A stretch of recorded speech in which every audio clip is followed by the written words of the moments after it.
Endi qarindoshlar, men bu yerda bir muhim bo'lgan narsani eskartib ketmoqchi. To'g'ri, biz til o'rgatyapmiz. Biz yangi bir tilni o'rgatyapmiz qarindoshlarimizga. Asli bo'lgan bo'lsa, biz o'z vatanimizda bo'lgan bo'lsak, ikkinchi bir chet el tiliga ehtiyojimiz tushungan bo'lardi. İkinci bir chet el günümüzde buncha qiynalmagan bo'lardi. Lekin hemimiz muhaciratda, mana bu musafirlik hayotda qarindoshlar boshqa bir millatning, ikkinchi bir millatning tilini o'rganishga majbur bo'layotimiz qarindoshlar. Shunlashqa qarindoshlarimizningki, gerçi 5 yil, hatta 10 yil bo'lgan qarindoshlarimizningmi chet el tilini, eng oz deganda turk tilini ravon so'zlayolmaslikdek Muşunda bir kriz hatim veriş için qarindoshlar biz bu cefalarını tartıbatımız. Ve eğer olmasa hazır dünya tili hesaplanılan İngiliz tilinden ibaret bu tilini öğretiş için biz bu yolu köreş kılatırız. Neymiş degan çağda? Çünkü bizim bunun da ilk terakkiyatımız. Bunun da ilk dünyanın yüzünüşümüz elbette İngiliz tili ve Türk tili okşan muşuna zamanıvi tillarını öğretiş arkalık buludu qarindoshlar. Endi qarindoshlarimiz benim demekçi olan asaslı mesele nima degan çağda bir yerden qarindoshlar biz til o'rgatyapmiz to'g'ri. Lekin qarindoshlar biz o'zimizning asli ona til bo'lgan Uyg'ur tilini unutib qolmasligimiz kerak.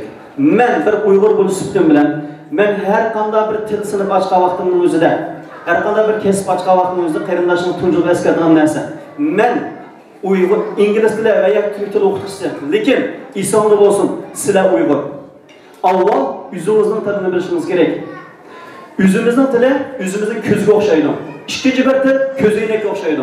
Eğer sizin yüzünüzün közünüzde mesulap kalsa, siz her kanç kımmet közüynek takılarsınız mı?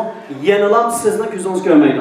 Şunun için, qarindoshlar, biz küçük balaga asas ana tilini, yüzünün tilini unutib kalmaslık için küçük balaga ana tilini küçüğavatımız. Çoğunlarga biz başka tilini küçüğavatımız. Şuna qarindoshlar, birinci olarak ata-analar, üzerlerindeki perzentlerindeki ana til da ravan sözleşte kapalık kılışınlarını ümit kılımı. Öyle şalbuklaşka adette, ebceş adette, Türkçe veya başka tıllarını arlaştırmayı sözleşinlarını ümit kılımı qarindoshlar. Çünkü bizim chet eldeki Uygur tılını saklıqalığımız, üzümüzün eslini, veslini saklıqalığımız, Uygurluğunu saklıqalığımız, Musulmanlığı saklıqalığımız qarindoshlar. Çünkü biz üzümüzün dinini muşu tılını yendik. Biz Allah degan sözünü ve Peygamberimiz Muhammed Aleyhisselam'ını bizning tilimiz deganda qarindoshlar. Eğer biz o'zimizning tilini unutib ketsek, aslimizni veslini unutgan bo'lamiz, biz tugaymiz.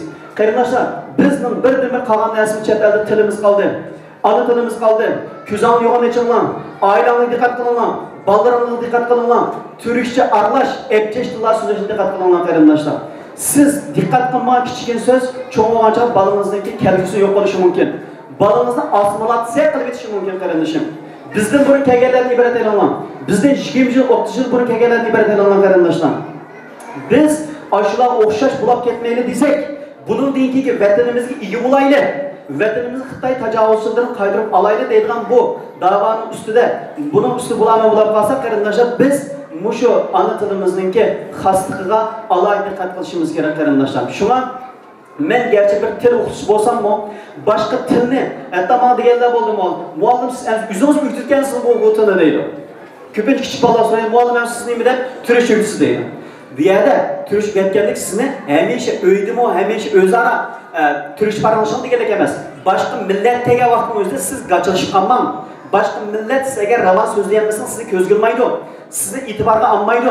Shuning uchun biz ikkinchi bir tilni o'rganishga muhtoj. Bunda deganlik o'zingizning tilni unutib qo'ying deganlik emas qarindoshim deb shunda tushuncha berib kelyapmiz qarindoshlar. Shu an mishad o'ltirgan har bir qarindoshlarimizni, ota-onalardan va farzandlarimizdan mening eng va eng diqqat qilgan nuqtam, balki necha qarindoshlarimiz hatto kichik bolalarimizni "Fukan, nima deb turishga aralashtirib deb so'zlab aytgan bo'lishi mumkin mishada. Mening gapimni anglagan nurg'un bolalar bor. Hatta ben çıkırak deb sağlam bo'lishi mumkin. Bu herkes ulan yaman ko'rganlikdan emas, ulan uch ko'rganlik emas. Men har bir farzand mening farzandimdek ko'raman. Har bir ota-ona mening qarindoshim, har bir hamshirning ojisigim bo'ladi. Ammo lekin qarindoshlar, biz kelgusimizni o'ylaylik. Biz Uyg'urlar dunyo tarixida, dunyo bitidan o'chirilib ketish girdab beryapmiz. Buni his qilaman. Buni his qilib yetimlar qarindoshlar. Buni saqlab qolishning birdan-bir asosi o ana tilda, üzümüzün ana tilida, Uyg'ur tilida qarindoshlar. Mushuni kuchama o'z ara Üzümüzün anıdıl sözleydi. İkinci bir minutga qanda gap, til gap qilsang ishim yo'q qarindoshlar. Şuna benim degan qisqacha gapim shu. Amma Allah razı olsun. Kelgan qadimingizga rahmat. Assalomu alaykum va rahmatullohi va barakatuh.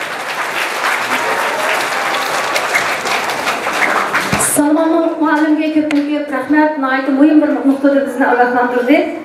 Endi ota-onalar vakili sifatida Muniba Sabirning onasi Aliya xonimni söz qilib berishga taklif qilamiz. Qani marhamat.